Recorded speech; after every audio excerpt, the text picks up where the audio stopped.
Good morning, everybody. So lots of familiar faces and a few new ones out there as well for me. So I'd like to introduce myself. My name is Nick Kay and I'm the director of the Stockholm School of Entrepreneurship. And it's my great privilege and pleasure this morning to welcome you all to our breakfast seminar. For those of you who weren't familiar with our activities before, and I think most of you are, I hope our brainwashing light that you've had while you've been seating yourselves has made it very clear that we work to inspire, to educate, and to train entrepreneurs and intrapreneurs.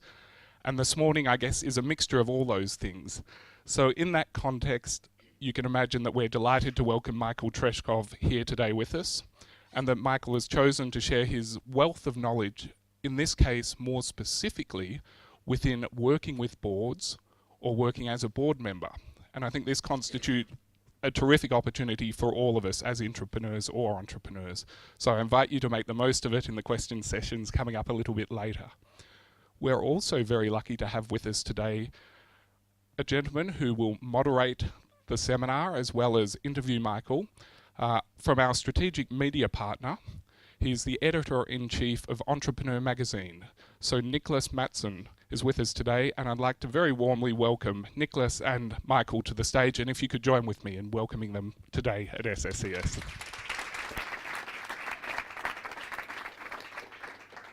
Thank you very much. It's a privilege to be here, and it's real fun to actually be able to do this. And the gentleman beside me here, you probably know him, all of you, but just to be sure, I checked out his Wikipedia page, and he actually tells me that it's correct so far. And a couple of the things that it says is, apart from having the French Legion of Honor as a medal, he is also the chairman of the board for Ericsson and the chairman of the board for Unilever, and also a member of the board of ABB, and has a long history in Swedish international companies, both as a CEO and a member of the board.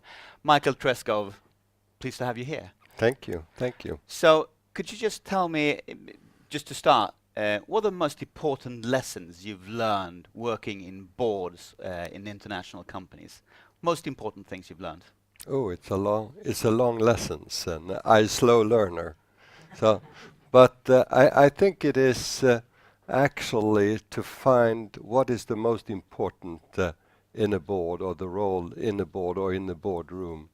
I would say firstly and second and third is probably to make sure you have the best leadership possible. Because best leadership always beats strategies, always beat everything. So making sure you have the best leadership ever possible. Mm-hmm.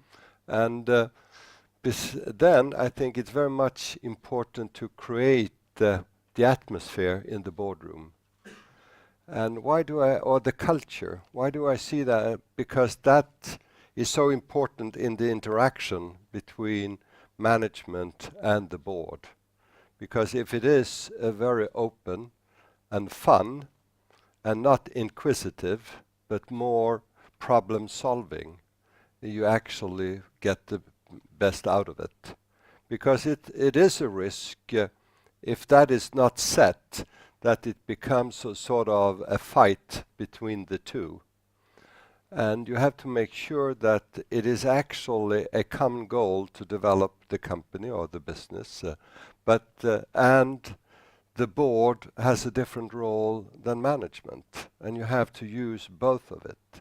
For example, it's so important that the board doesn't take over, because in reality the atmosphere needs to be that it's always management who put proposals on the table, and then for the board to accept it or ask for new proposals. It is important to make sure it's not the board that put proposals. Why do I say that? Because if you think about it, in any environment, the ones that put proposals are actually committed to execute it and drive it. If you are put forward that this is a proposal, there is no commitment and you don't feel obliged. And this is a fine line, because you can have discussions, and sometimes if you are so engaged, people feel that it is a proposal. And if there is too much of a respect and authority in that discussion, it's very easy to say, yes, you're my boss, you told me so, and I do the best I can. Little the American philosophy. You're the boss, you told me, and I'm trying to do it. You never really get the right commitment on that. It's much better if it's my proposal and it's accepted, I feel committed to actually drive it through. I think that is probably one of the very most important things. Then, of course, there's a lot of making sure that each role is clear. What is the role of the board and what is the role of management, and what is the common making sure that there is control functions and auditors or whatever. I mean, all these things are, I would say, important, but these first things are the most important ones. Mm-hmm. When it comes to roles, the role between management and the board, could you just elaborate a bit more about that? Do you see difference in different companies when it comes to where the fine lines are drawn between board and management? Or do you see that in the types of companies you work in, it's pretty much the same? And if so, what are the common denominators? I think it's difference between our corporate governance up here and, say, the Anglo-Saxon. The Anglo-Saxon have much more executives or from management on the board. I'm not in favor of that because that blurs responsibilities. And those executives, think yourself, you become easy and hostage in that sense, because there sits your boss who actually sets your salary and targets and everything. I don't think you challenge him or her during board meetings. So in that sense, it doesn't this is done in order to ensure that the board is well informed. But still, I mean, you get the information you ask for. And you get, it depends, of course, on the interplay between the chief executive and his management team. So I think I like more the strict division of the board represent the shareholders, and they have one, common thing is to balance between being a good supporter and help with their knowledge, at the same time being a critical assessor. And that's a tough balance in that sense, and that you see that probably in your own businesses, that it's so easy to be supportive and applauding, but it is difficult to be a critical assessor at the same time. And that's when you see the result from the financial crisis or whatever crisis in companies. It's normally that there has been a lack of this critical assessing early on, which means they didn't know, or they didn't ask the question, or they didn't figure out. And that is also important, to have that culture and balance in the boardroom. I mean, it looks like it so spectacular. I mean, it could be here, to make sure that it is a problem solving, which means on one hand, great, done a fantastic job. On the other hand, why not this? What has happened? Why are we behind here? And why is there no performance in that sector, etc., etc.? I think that is the difficult thing, and that is also a matter of personalities, but is very much a matter of the atmosphere or the culture in the boardroom, and that the chairman sets the tone to make sure that I think that's probably one of the more important roles of the chairman, to make sure that this atmosphere on both being very supportive and applauding, on the other hand, being really asking all the questions and not shy away for asking the critical questions.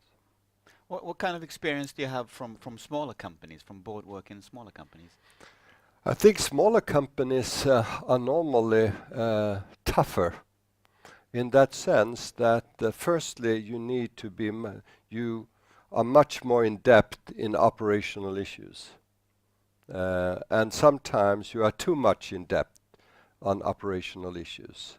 But that is, of course, and that is in big companies as well, because that's where the management is right now, and that's where their problems are. They want to talk about that. Boards are normally not very good on operational issues. In order to be good on operational issues, you really need to understand the industry, you need to understand the company, the atmosphere, the competitors, etc., in order to be really in depth, manage to discuss operational issues. It's also easy in small companies that you, in that sense, take over, because big companies, the rules set, and I mean, it's clear management has always the information upper hand, etc. In smaller companies become more interactive, and in then you have to make sure that in that interactivity that you don't take over, or sort of say, why don't we do this? Why don't we? You know what I mean? I think you have to little sit back and say, what do you think, guys? What are we going to do? So it becomes a much more, you need to be more knowledgeable about the business, because then in big business you need to be more sensitive to, because you're closer to it, and you're fewer, which means it's not sure that all the questions are asked. And a large company probably is more a well-oiled machinery, or and all the competencies are there, and you normally make sure that you have the ombudsman from all type of stakeholders around the table. That's not the case in smaller companies. For instance, in Sweden we have the laws that says that all larger companies have personnel representatives on the board as well. How about international companies like Unilever? Do they have the same kind of a tradition? No, I think the only two countries that have that tradition is Sweden and Germany. And the Swedish system, I must say, I've been living up with it all my life, and I sort of like it. And of course, foreigners coming in, they're always a little hesitant. What is all this about? But I can just give an example that when I joined Ericsson in 2002, when the roof fell down, and we actually had to decide on gradually getting from 110,000 people to 45,000 in 2 years and 2.5 years. I don't think that would have been possible to do that in a harmonic way. You can imagine how dramatic and fearful it was if you didn't have good union members on the board that helped in that communication and helped actually to explain the rationale why we had to do this in order to survive. So I think in most cases I have only good experience from union membership in the board. You have to watch out so it doesn't become too big tables. But I think I think we have a good system. I do not envy them, because they are more of a hostage on the board, and then you can also imagine that they represent the Swedish employees normally, and if the Swedish employees are only 5-10% of the total, what about the others out there? They are not represented on the board, even if these unions are said to represent all. Some people say that the board's most important task is actually to hire and fire the CEO when push comes to shove. Is that true? And oh, sure, that is true. I mean, that is, as I said in the beginning, that is the most important. If there is only one task to be executed, that's the most important, to make sure you have the right CEO and leadership team. And apart from that, how would you describe a well-functioning board's top priority tasks? What do you look for as a board member in terms of practical work and practical leadership, and what kind of figures are you following in all the companies that you sit on the board I with? think firstly you need to make sure that that the company is in such a good shape that you can spend 85% of the time on business and not on control or corporate governance or legal issues or compliance or whatever, because that is really a waste of time. But of course, if it doesn't work, you have to address it. But that's not what boards are best at. What you want to spend most of the time is on the business, and also on the business most of the time on the long term.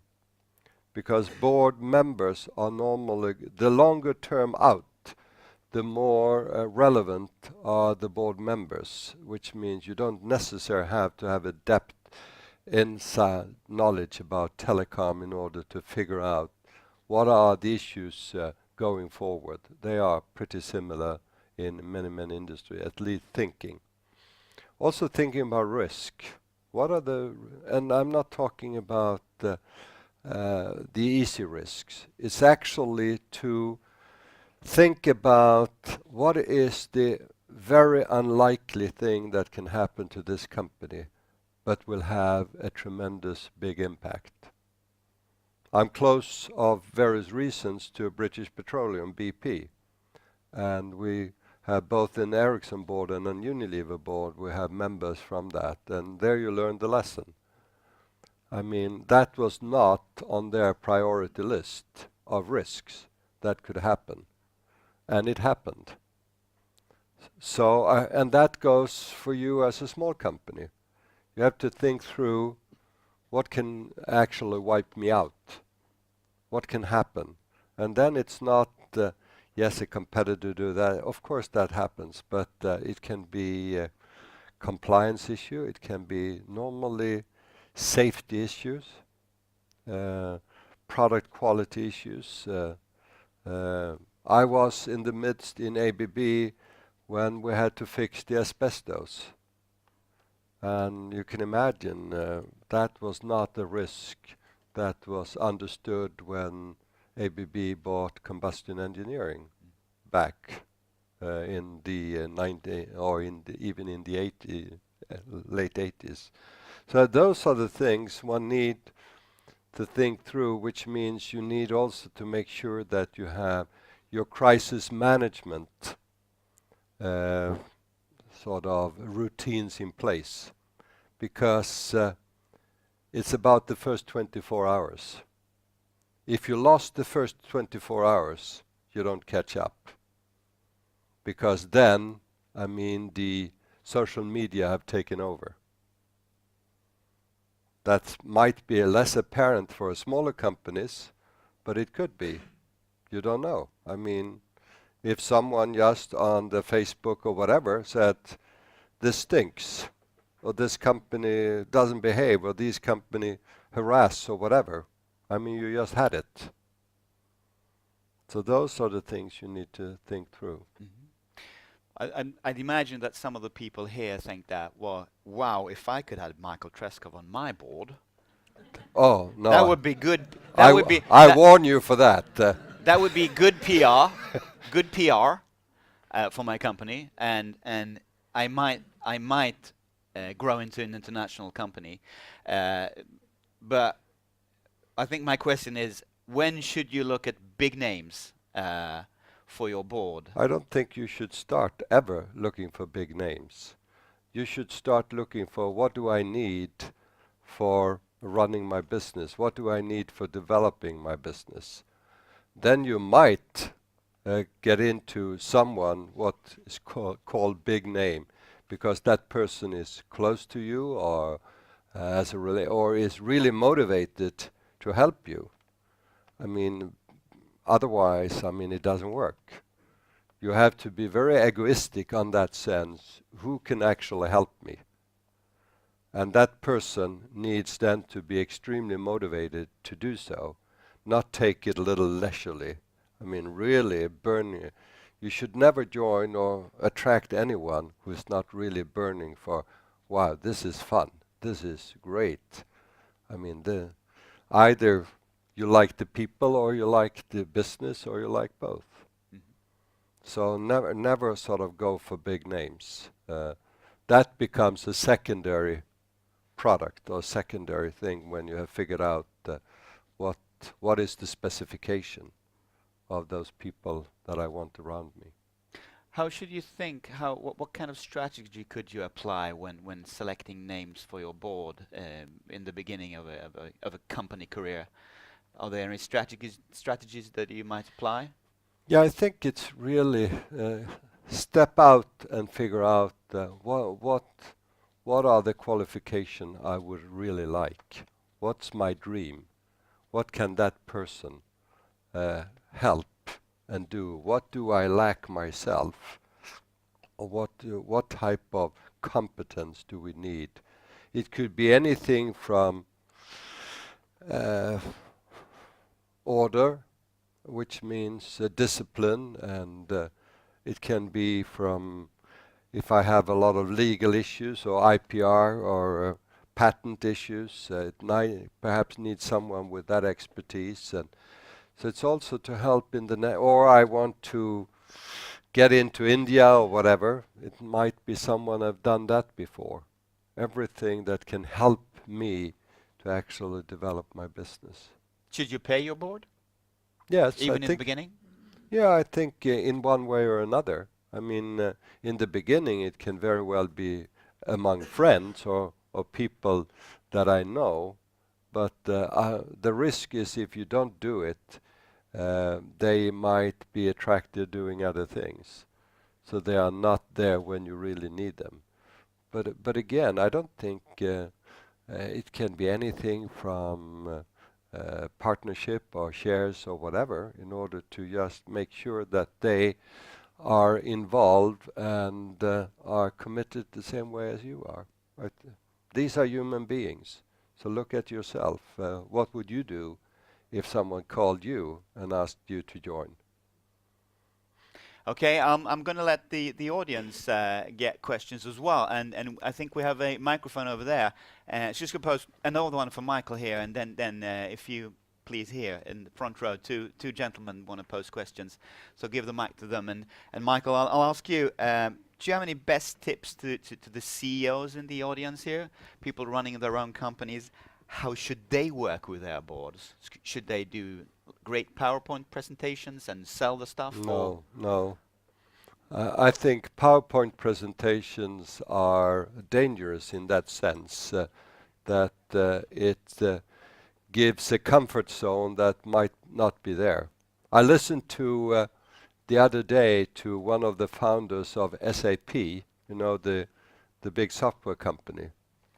And he said, there are two things I've learned in life. One, I hate PowerPoint presentations because and that led us into the wrong direction, because you never know the origin of the idea.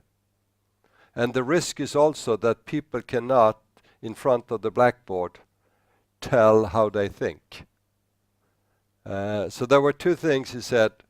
No PowerPoint presentation. The other thing, which is also a dangerous thing, and that is this traffic light system. I don't know if you have seen that, which is very clever from a visual point of view, red, green, and yellow when it comes to problem or whatever. But he said, my experience is that sneaks in some sort of bad culture in the company because no one wants to be in red. So that starts to negotiate and starts to move targets in order to make sure that they are not in red. And the worst thing in the company is that when it starts to sneak in sort of cheating culture. So he said, those two things I want to warn you for. And I hadn't thought about it. The PowerPoint I thought of, but not the traffic light. Go ahead. Yeah, hello. Per Johnson, founder of Young Entrepreneurs of Sweden.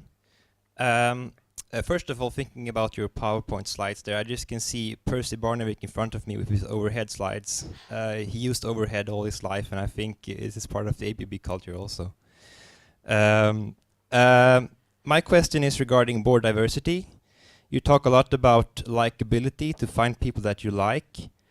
How critical do you have to be to yourself in order to find the people that you actually need and not like? Because it's easy to just find people that you like. No, that's a good question, because I think it doesn't start with like. It starts with need. And it starts with diversity in all aspects, and particular diversity in minds. And so you make sure that all the questions are put or asked.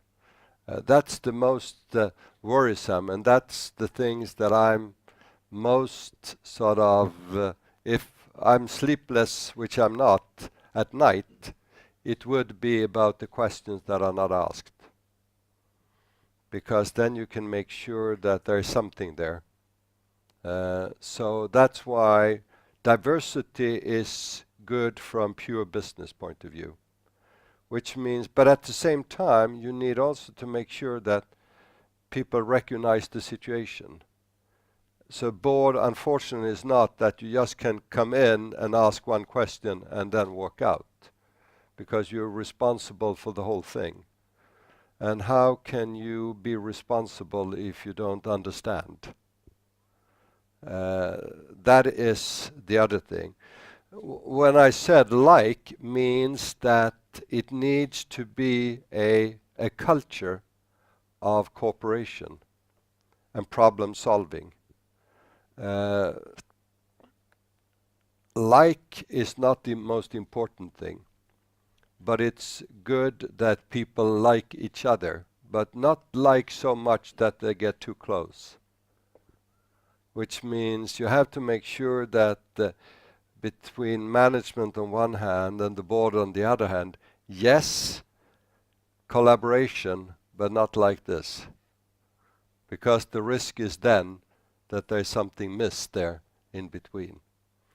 And diversity is, that's why I'm saying, God forbid there are too many like me in the board, because that's not diversity. So it needs to come from all sorts of, depending on the company.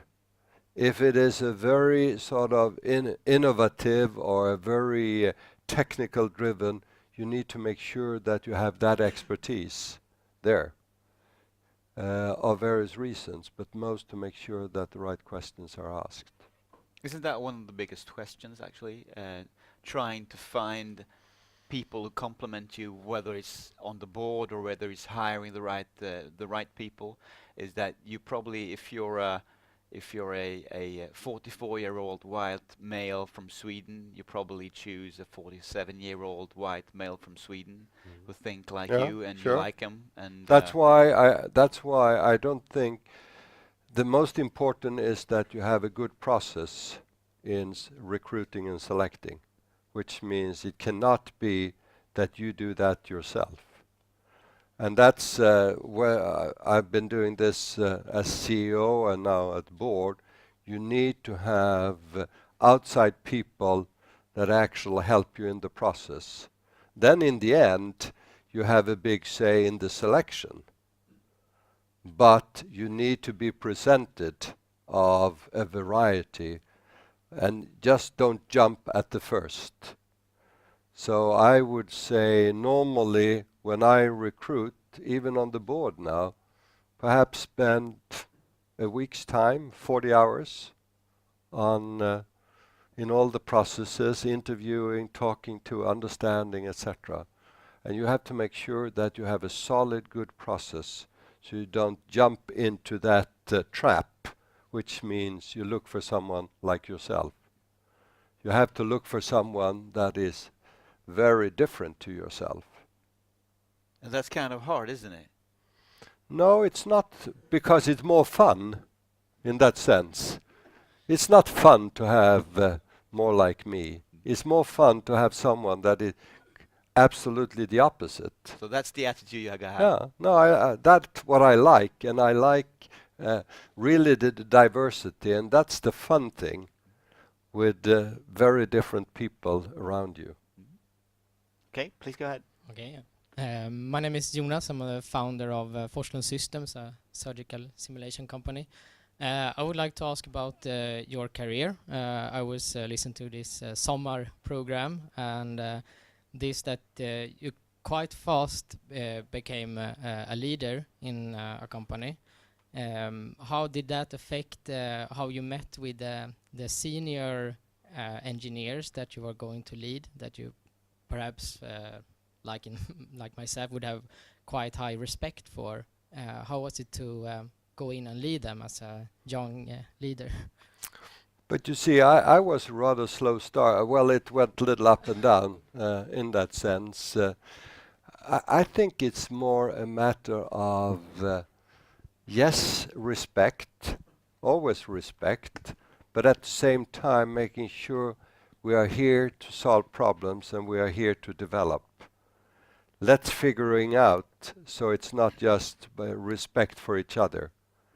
I mean, the first time I was asked to lead a product development team, I guess they were not too enthusiastic of having someone that coming more from the marketing side and had no clue about product development more than complaining that it was never the right product in the right time. But at the same time, you work it out. Because again, you don't try to challenge them on what they are good at and trying to tell that I'm good at it. You have to give the comfort. I trust you that you bring what you say with the right quality in the right time and with the right innovation that you told me. I trust you doing that until you prove that that was not the case.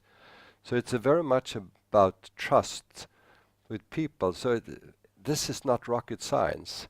It is actually how you deal with people. And firstly, you have to like to deal with different people and different discipline and different background. And I think you learn that in everything from military service and to university or in life. So I think it's more to make sure that you don't want to challenge you and me. How can we together bring something better up there? 1 + 1 needs always to be substantially more than 2. My name is Victor Jakobsson. I'm the founder of Klarna, a payments company. And I would like you to imagine that you're on a board of a fairly small or mid-sized company where the issues you talk about are still quite operational. And you believe that you have the right management team in place. But at the same time, when you discuss certain operational issues, you feel that there are things that, maybe they should think about this or think about that. How do you avoid becoming, making them feel uncommitted by giving them the direction, but at the same time, getting them to think about the right things in the right way? I think that is an issue, to make sure you don't take over. That's what I'm referring to. And I've been on the board of small companies, normal internal companies, either through acquisitions or whatever. And that's always an issue, particularly if you acquire something. Because then you come in, you're the boss, you bought it, etc. You tell us what you want. And you have to make sure that the questions are put the other way. What do you think? What do you want to do? How do you want to do it? And how is that sort of track going to look like? What are the KPIs or the indicators, milestones or whatever? And then you go and do your things, and then as long as you're on track, then you do it in your way. I don't think ever you should involve in trying to tell that this is the best way to do it. What has to be done, you need to be involved, but how to do it, it has to be to the one that's going to do it. So you have to make sure you never really try to have an opinion if you're not asked. what is the best way to do it. Because there's 1,000 ways to skin a cat. In that sense, I mean, you really need to make sure you focus on what has to be done. But again, you have to back off in that sense of volunteer if you're not asked. If you ask me, what do you think? Well, what should we do? Or what should we do here? Then I might share experience, but only when asked. Do you try to set up that situation where you're actually asked? Sorry, Do you try sometimes to set up the situation where you're actually asked? Like, you know, dropping things that, well, you know, I was at AtlasCopco, you know. Yes, but I mean, you don't want to hear other success stories, do you? You want to, that's why I'm not always keen on best practice, because best practice has two elements, and that is the problem solving, how you got away with it, how did you deal with it. That is exciting. The result is not exciting. Who wants to hear about other successes? No one. I mean, great, but the problem solving in getting there, that's might be interesting, but not bragging, we got this, and etc. You're not interested. So, I don't think you should be tactical or trying to be smart. You should be problem solving. And then we might be different personalities. I might be talking too much or talking too little, but never try to be tactical, because that's discovered. You have to try to be open and open-minded and show who you are. Use your own personality. It's not that damn, but be aware of certain things that actually creates problems. And that's experience. Did you get the microphone? Yes, you did. My name is Teresa, and I'm the founder of Excellence in TD Consulting. I would like to ask you, how would you approach a person that you still don't know to be part of your board? How would you go about it? Sorry, I didn't get it. How would you ask, or how would you approach a person that you still don't know to be part of your board?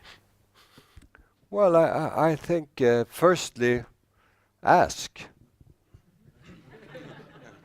I mean, if you know that this person I would like to have on my board because you have made your research, then call her up or him up and say that these are the reasons I would extremely like to meet you to figure out if you could participate in the development of my company. I mean, people are always happy to be invited for dance.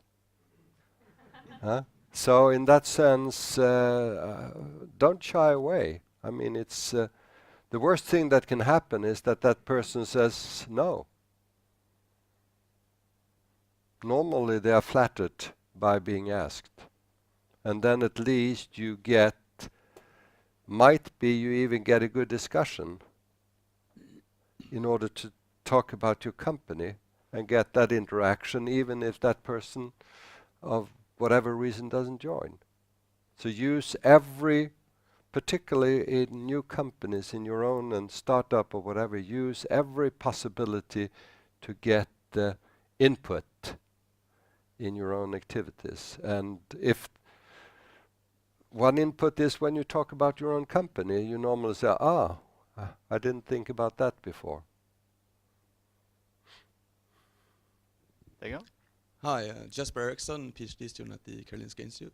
So I have a question regarding the international makeup of boards. So I read a Egon Zehnder report that basically looked at the 500 largest American companies, and only 6.5% actually represented non-Americans and less than 1% emerging markets, even though that's a very important current market and future market. So both in general and also more specific, so say biotech that I represent, many companies have long development times, so before you have a product in the market, it may take a long time, but once you have a product, it's going to be a global market that you aim for. So how important is it to early on attract international experience to your boards? I think it's good to do it early, but at the same time, I think one need to take it in phases, which means what's your problems now? And then make sure that you are actually having people around you that can help you to take that step. Then, of course, when you start to say, well, my next step going to be going international or the global or whatever, then you attract perhaps someone more. But don't have too many people in waiting for when the problem is going to occur. Because the good thing with boards is you can change them. If you are the owner, you can change them on the spot. So there is, and board members know that. That you don't sit there forever. You don't even sit there more than a year at a time.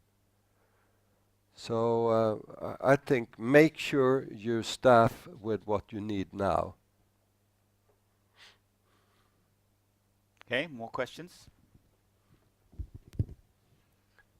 Andreasen, I work with a couple of startups and venture capital funds used to run tech and product at a startup called Spotify. You said during your talk that to be on the board of a company in the telco industry, say Ericsson, you don't necessarily need to be an expert on the telco industry because the issues you face are pretty much the same for every company. And then you sort of qualified that while answering a question about diversity, but I'm going to ask anyway because this is a notion that I hear echoed a lot by senior experienced business people. It was also something that was hammered into us while I was a student at Handels, that we're teaching generalists here. You don't necessarily need domain knowledge. But as someone with mostly a tech background, I sort of take issue with that. And I believe that at least in technology companies, which is increasingly all companies, it helps to have people who have more than just a peripheral understanding of what's actually going on. And take a company like Nokia, I'd imagine that they wouldn't necessarily be in the position where they are now if they had people who actually understood what was going on in 2007 when the iPhone came out. It's not so much a question as you know. Yeah. I'd like your comment. Sure. No, I think you're right. And you could see the same thing in Ericsson. One could, of course, ask yourself the question, did the board sleep in 2000 when the hell broke loose and the market collapsed? Those are relevant questions. And I guess in Nokia, and probably Ericsson as well, I mean, success feeds the risk because you start to soon believe you can walk on water. And I can imagine that without really knowing that within Nokia, with being so enormous successful, you start to believe that you can walk on water. And that's the worst thing. And I normally say in the boards or among people around me there that what keeps me really awake of night is this walking over the cliff cheering. You see the point, which means you don't notice that it's actually that you are walking over the cliff. And that is, again, which means you need to have people around you that are a little cynical, that are not naive, that are probably seeing more problems than opportunities. But you can't have too many of them because they're damn boring. But you need some of them, which means always ask the question or worries. So again, what I'm probably saying on the question of diversity, make sure that you have all types, particularly in good times.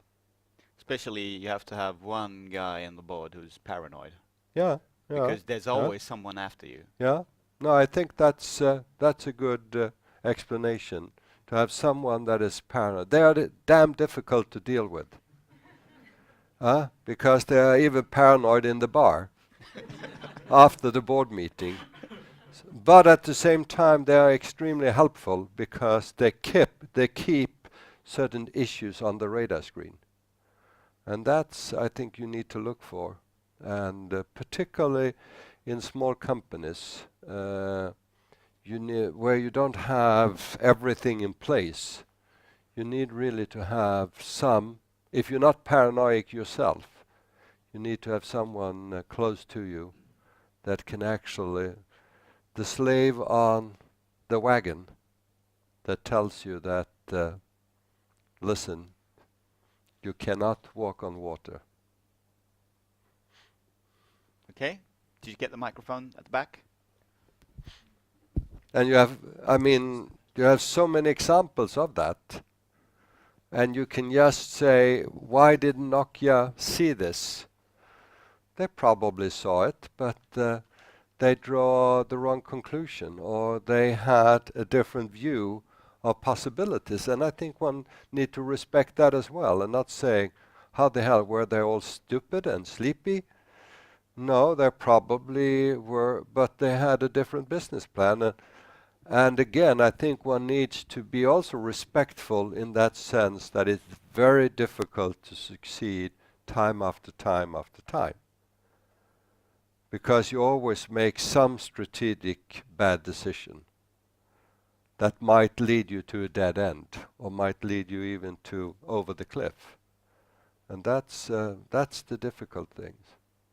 If you learn anything from history, it's that it happens all the time.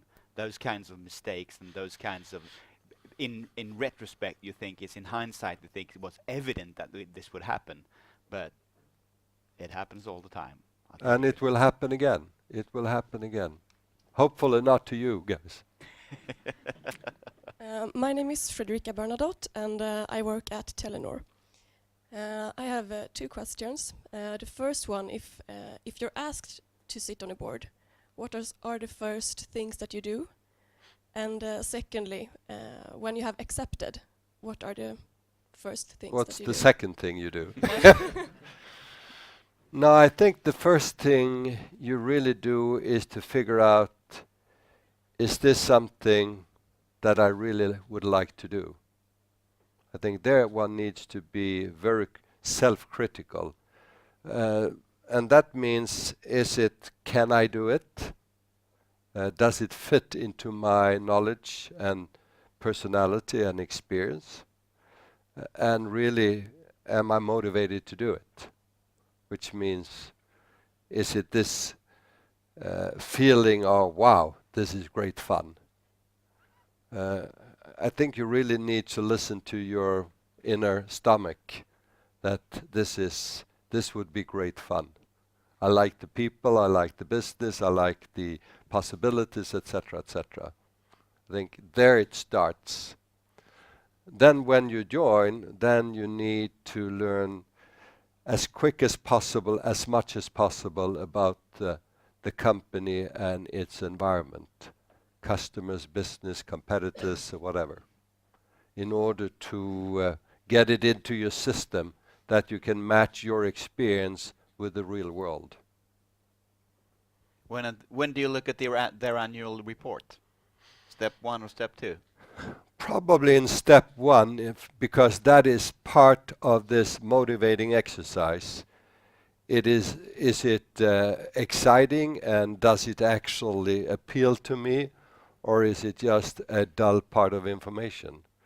That gives is it here or is it there? Okay. A lot of questions. Very nice. Hi, Nils von Heine. I run a word-of-mouth marketing agency called Prompt Communication, and I'm also involved in a couple of startups. I would like to know, is there a risk of having board members who are also members of many other boards, or is it only a good thing? And as a board member or board professional, where's the limit? How many boards can you be on? Well, I don't know how many boards you can be on, because of course there's a limit, but I think it's more a matter of time, making sure that if I'm going to join you in your, we need to figure out how much time do you require from me. And then I have to honestly say that I have that time or I don't have that time. because it has to be that you have the time. You can argue, I mean, is it possible to run two multinational companies like Ericsson and Unilever at the same time? How much time does it require? You can say for me it takes probably in average 2 days a week per each. But that is in average. Sometimes much, sometimes less. But at the same time, when you're not an operational person, then you can actually deal around. That means weekends or summers or whatever. Just a quick follow-up question. Yeah. Have you personally ever felt that you were on too many boards at the same time and not being able to plan your time perfectly? Yeah, but I've also then left when it's been too many. And you can say also now when I'm leaving Ericsson is probably also this possibility you get older. I've done it for 9 years. Again, when you get older, you get a little slower in that sense, which means you probably have less possibilities to deal with all the things as you used to do. So in that sense, I think one needs to be self-critical to make sure that can I do it? Is it fun? Do I enjoy it? If you enjoy it, you normally have time. If it is, oh, now I'm going there again, then you had it. So I think it's more, it's not that much how many, because that's up to you. If I ask you how many you can deal with, it's really up to you. But if you're going to join me in my company, we need to figure out how much time it requires and that you're going to commit to that. So Nick, you got a question as well? We're running out of time here because we have to mingle as well. Michael, just wondering from your experience, I'm very interested in your insights into not-for-profit versus for-profit boards and whether there are any insights you can give us there. And a small follow-up question, you mentioned earlier that you think it's important that board members are paid.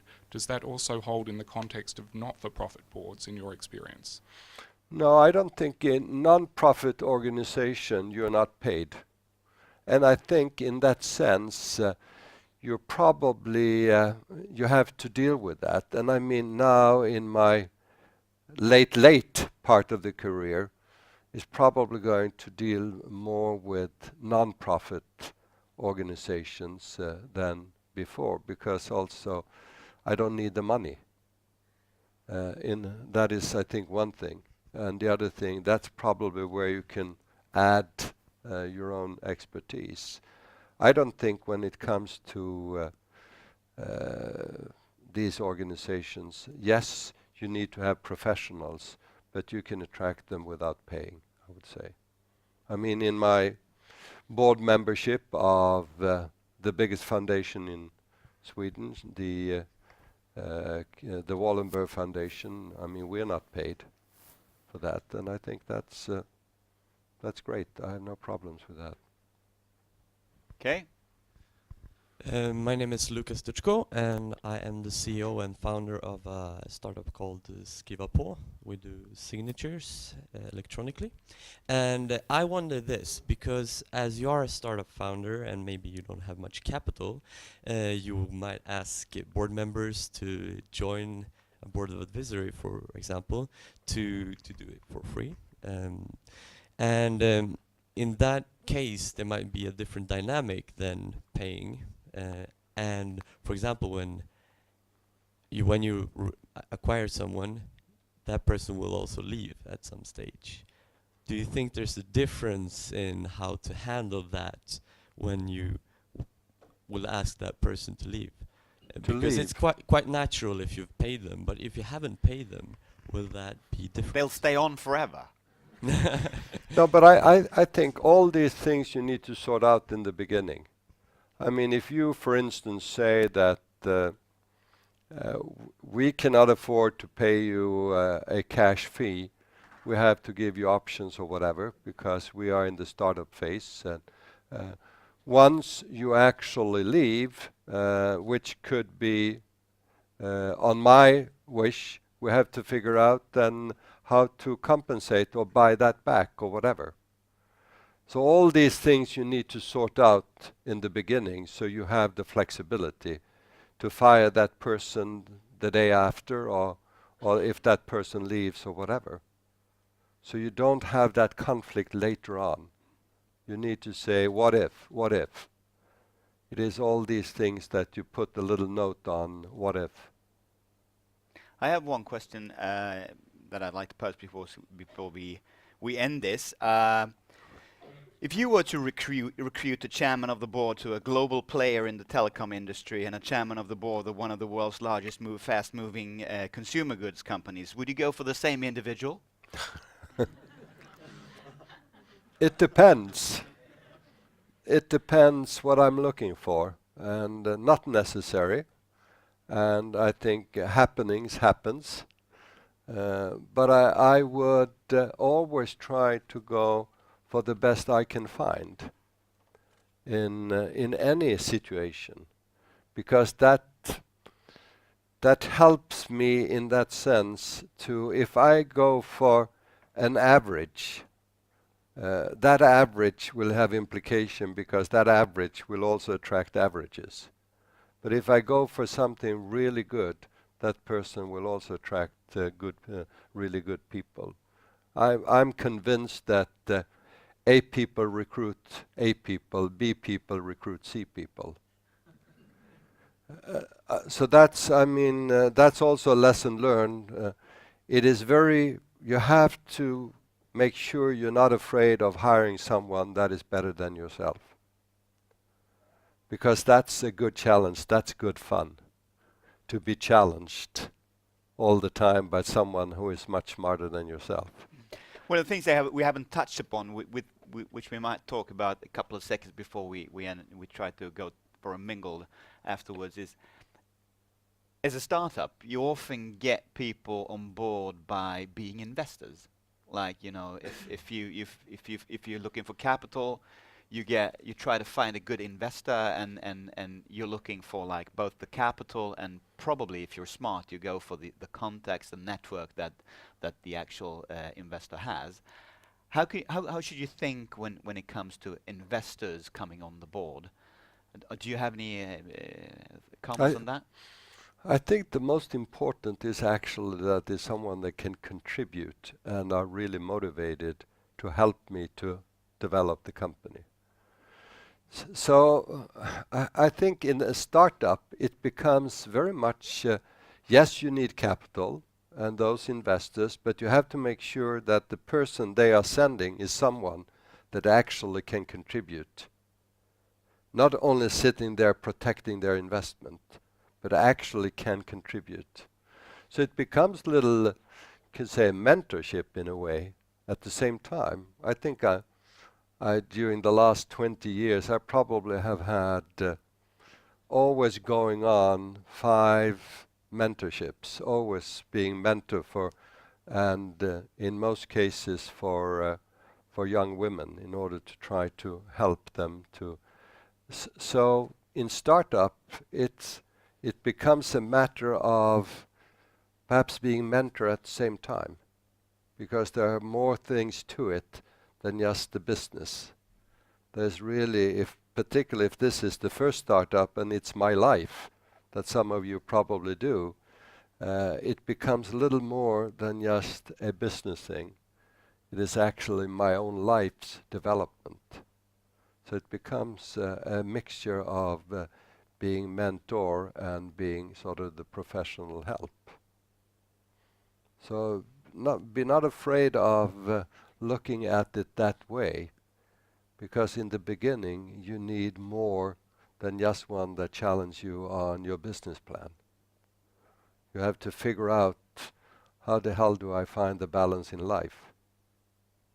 So it's you need someone that actually can help you on that journey as well. Okay. Thank you so much, Michael. I'll leave the word to Nick again.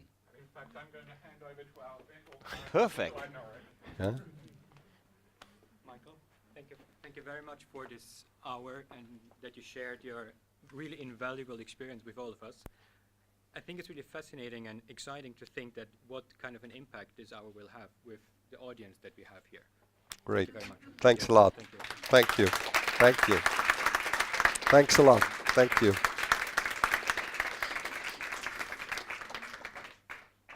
And now you make sure that you do something of all this and develop your companies and environments in a very, I mean, you take this step change.